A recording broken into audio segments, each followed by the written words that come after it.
Era uma profecia enterrada sob séculos de poeira teológica. Um fragmento esquecido, oculto entre versículos que quase ninguém lê. Nem mesmo os estudiosos mais respeitados da Bíblia ousavam mencioná-la em púlpitos ou seminários. Mas ela estava lá, clara, direta e assombrosa. Um aviso, um relógio profético escondido em plena vista. No capítulo 24 do livro de Mateus, Jesus não apenas falou de guerras, fomes e terremotos. Ele deixou uma chave simbólica envolta em mistério. Quando, pois, virdes que a abominação da desolação de que falou o profeta Daniel está no lugar santo? Quantos entenderam isso? Quase nenhum. A maioria passa batido, sem saber que essa frase conecta o Antigo Testamento ao fim dos tempos como uma ponte de fogo atravessando os séculos. E é nesse ponto que o mundo começa a falhar. O sinal não era uma metáfora, era um alerta direto para um acontecimento específico, um evento geopolítico que envolveria o templo, Israel, e um engano tão sutil que até os eleitos, se possível, seriam enganados. O problema é que esse sinal começou a se formar nas últimas décadas, silenciosamente, enquanto o mundo olhava para escândalos políticos e crises econômicas.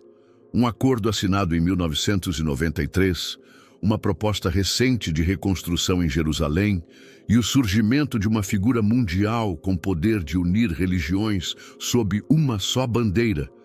Todas essas peças estão em movimento e quase ninguém percebe. A profecia esquecida está se cumprindo diante dos olhos espiritualmente adormecidos de bilhões de pessoas. Jesus disse: vigiai, mas a maioria dorme.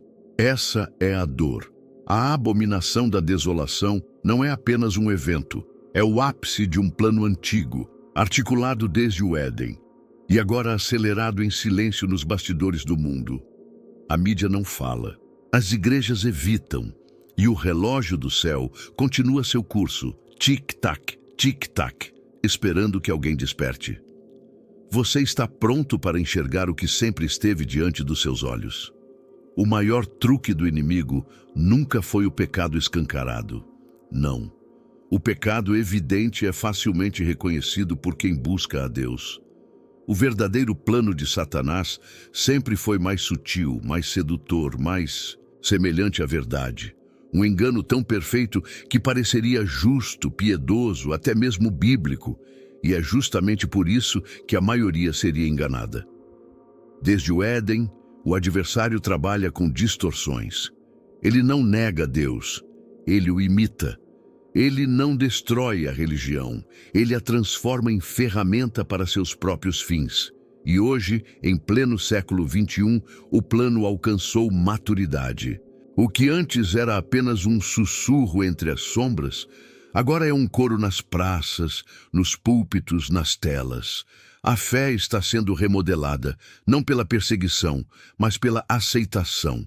Uma fé que não exige arrependimento, que não confronta o pecado, que não fala do juízo. Uma fé confortável, uma graça sem cruz, uma salvação sem novo nascimento. E essa é a armadilha perfeita. Uma religião que fala de Jesus, mas não é dele.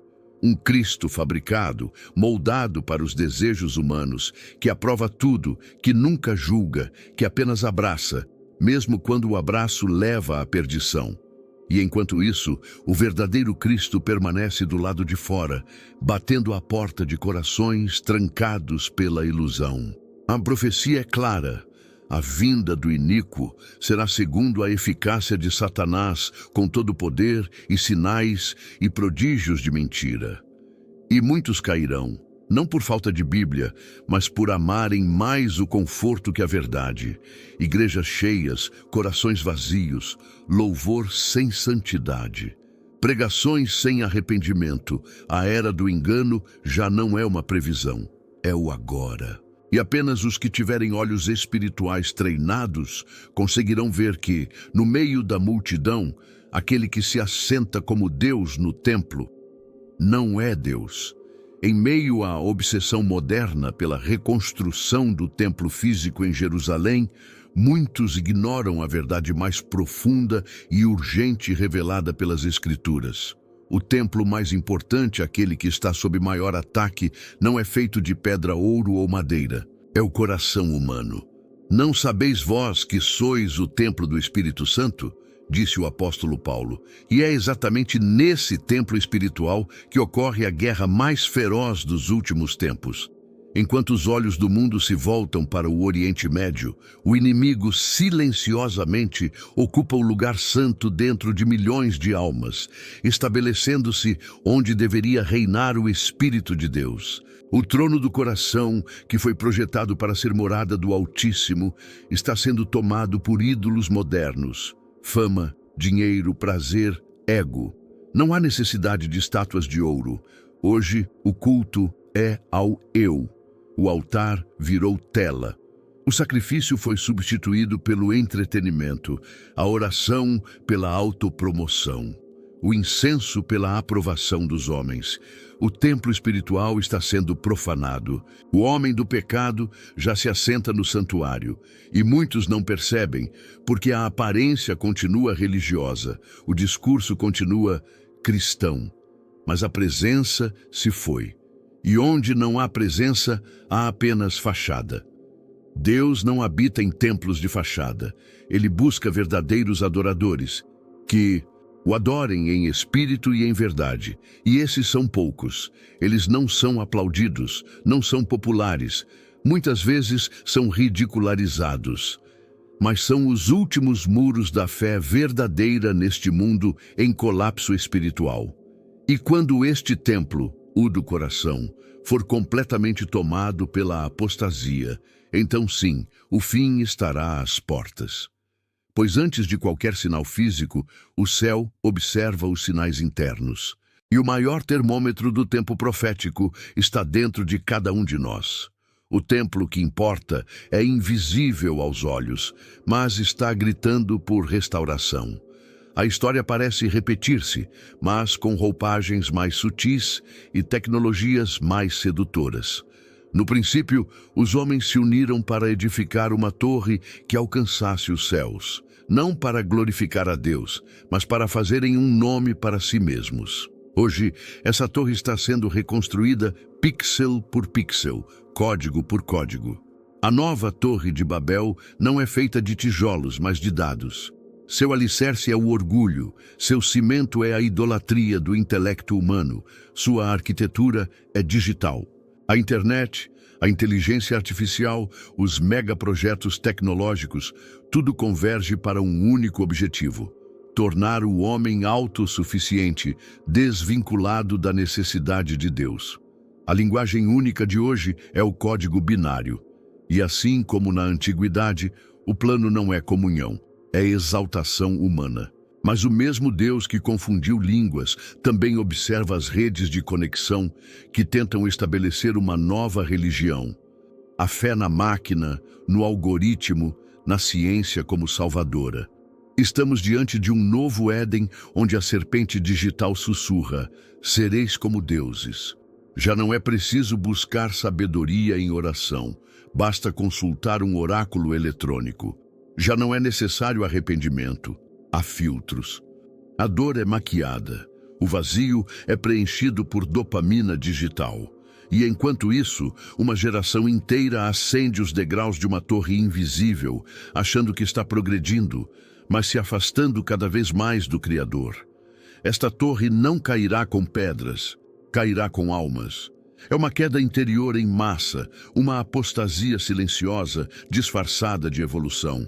E quando o homem enfim declarar que já não precisa de Deus, a confusão virá novamente, não como idioma, mas como juízo, e será repentina. Enquanto os olhos carnais veem apenas o cotidiano, os olhos espirituais discernem o campo de batalha oculto onde se trava a guerra mais antiga do universo. Não é uma guerra por petróleo, terras ou poder humano. É uma guerra por almas. Uma batalha silenciosa, travada nos pensamentos, nas emoções, nas decisões.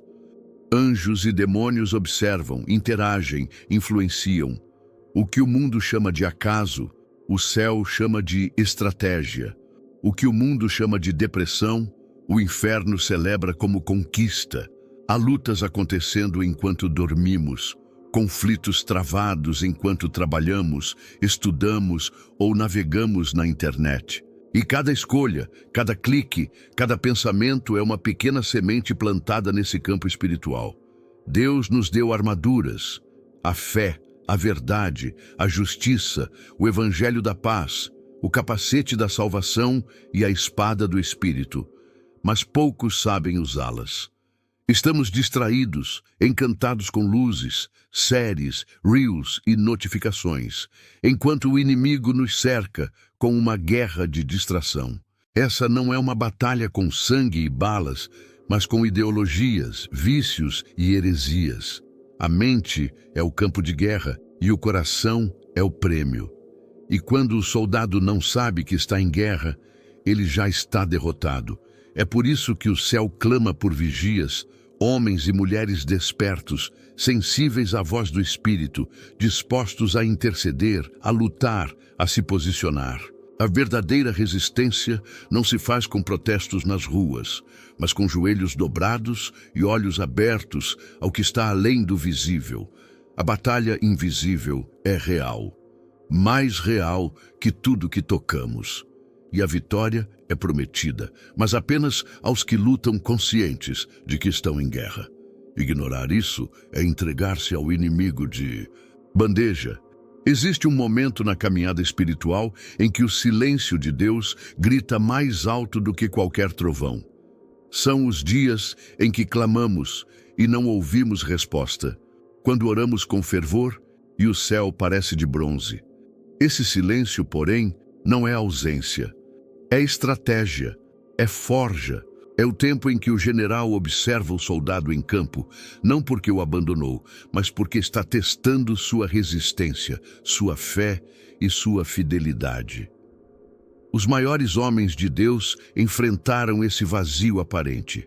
Jó, ferido e injustiçado, clamava por respostas e só encontrava o eco de sua própria voz. Davi, em seus salmos, perguntava: "Até quando te esquecerás de mim, Senhor?" Até o próprio Cristo na cruz gritou: "Deus meu, por que me desamparaste?" O silêncio de Deus é muitas vezes o campo onde nasce a fé inabalável. É o útero do milagre. É no silêncio que aprendemos a confiar mesmo sem ver, a obedecer mesmo sem entender, a louvar mesmo sem sentir. O céu se cala para ver se ainda escolhemos seguir, e esse é o teste que poucos passam. Muitos trocam Deus por respostas rápidas, abandonam o altar por distrações e escapismos. Mas os que permanecem mesmo no silêncio, esses movem o coração de Deus. Porque o silêncio é o pincel com o qual ele pinta a maturidade em nossas almas.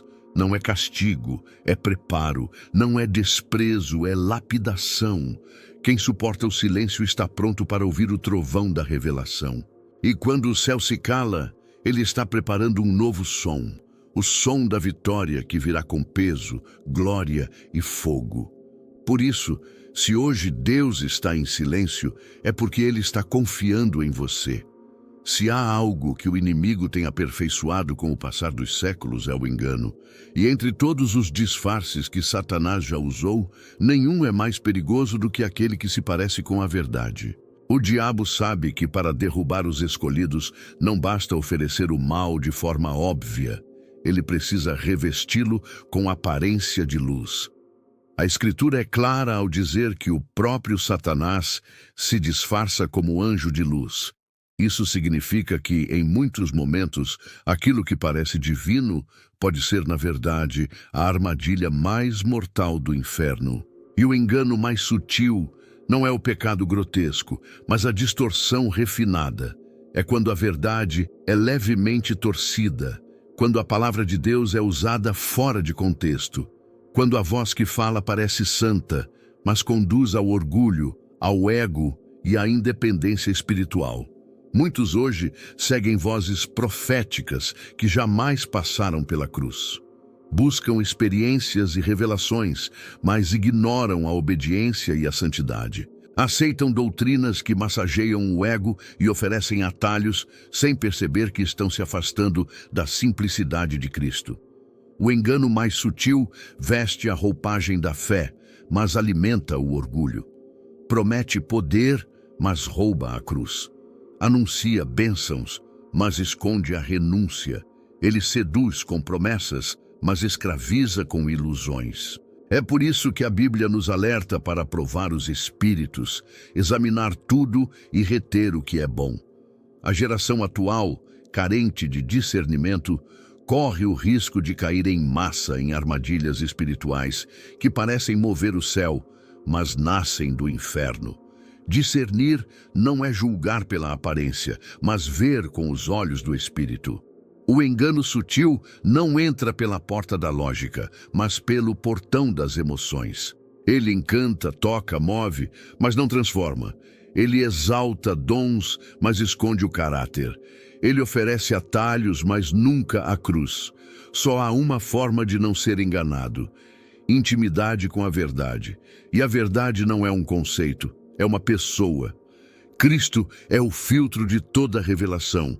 Qualquer coisa que te afaste dele, mesmo que pareça gloriosa, é mentira. E nesse tempo final, Deus está levantando aqueles que, como sentinelas, discernem não pelos olhos, mas pelo Espírito. Porque, como nos dias de Eva, o diabo continua perguntando: foi isso mesmo que Deus disse? E muitos, por não conhecerem profundamente a palavra, estão respondendo com dúvidas aquilo que deveria ser respondido com convicção. O engano mais sutil é aquele que nunca parece engano. Mas o Espírito da verdade está sendo derramado sobre os fiéis para que no meio das luzes falsas brilhe a única luz que liberta: a verdade eterna da cruz. Enquanto o mundo caminha apressadamente para seus compromissos terrenos, há uma guerra silenciosa acontecendo acima de suas cabeças. Uma guerra que não aparece nos noticiários, não ecoa nas redes sociais, mas define eternidades. Essa guerra não é travada com armas humanas, mas com palavras, pensamentos e decisões. É o conflito invisível entre a luz e as trevas, onde cada alma é um território disputado. Satanás não precisa possuir corpos para vencer. Basta conquistar mentes. Ele semeia pensamentos como dardos inflamados, convencendo os homens de que estão no controle quando, na verdade, são marionetes do sistema das trevas. E muitos, enganados por distrações modernas, por prazeres momentâneos, não percebem que estão em guerra. Vivem como civis em um campo de batalha espiritual. O apóstolo Paulo disse que nossas armas não são carnais, mas poderosas em Deus para destruir fortalezas. Mas como combater se não se vê o inimigo? Como resistir a um ataque que parece um desejo? Essa guerra é travada dentro do coração, nas decisões diárias, nas escolhas morais, nos pensamentos secretos.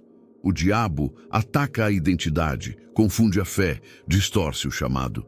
Ele trabalha no silêncio da madrugada, na solidão da mente, nos momentos de fraqueza. E se não estivermos vestidos com a armadura de Deus, seremos apenas alvos indefesos. A guerra invisível é sutil, mas mortal. Ela não tira sangue do corpo, ela suga a vida da alma. Milhares estão espiritualmente mortos, mesmo estando vivos fisicamente. E o céu chora por cada um deles. Porque enquanto a humanidade vive correndo atrás de conforto, fama e prazer, anjos e demônios travam batalhas intensas sobre o destino das almas. Mas há uma esperança. Jesus venceu essa guerra. Na cruz, ele não apenas perdoou pecados, ele desarmou principados e potestades. Ele rasgou o véu que nos separava da presença de Deus e nos deu autoridade para lutar e vencer. Mas a autoridade sem consciência é ineficaz. Por isso, Deus está despertando guerreiros espirituais, homens e mulheres que discernem os tempos, que oram de madrugada, que intercedem quando todos dormem, que jejuam enquanto o mundo se banqueteia. Essa geração não será enganada, porque escolheu enxergar além do visível. Eles ouvem a voz do Espírito no meio do caos. Eles sabem que o campo de batalha não é físico, é espiritual. E cada oração, cada renúncia, cada ato de fé é uma flecha lançada contra as trevas. A guerra é invisível, mas seus efeitos são eternos. E quem permanece firme até o fim, com os olhos fixos em Cristo, vencerá. Porque nessa guerra, o general é o leão da tribo de Judá. E ele jamais perdeu uma batalha. Em cada geração, Deus levanta uma voz. Nos dias de Noé, foi a arca. Nos dias de Moisés, o cajado. Nos dias de Elias, o fogo do céu. E hoje, em tempos digitais, Deus está levantando uma geração invisível aos olhos do mundo, mas extremamente conhecida no céu. Homens e mulheres comuns, escondidos nas rotinas, mas com corações em chamas, que ouviram o chamado sagrado e decidiram não se curvar ao sistema. Eles não buscam palcos, aplausos ou fama. Buscam a verdade. Buscam a presença.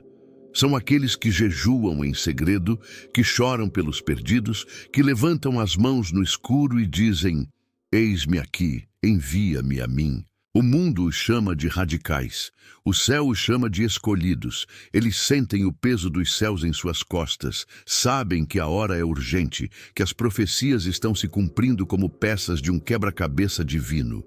Eles discernem as notícias não com os olhos da carne, mas com o espírito. Quando veem guerras, pragas e decadência moral, não se desesperam, se preparam. Porque sabem que o tempo do fim não é o fim de tudo, mas o começo da eternidade. Essa geração foi profetizada em Joel.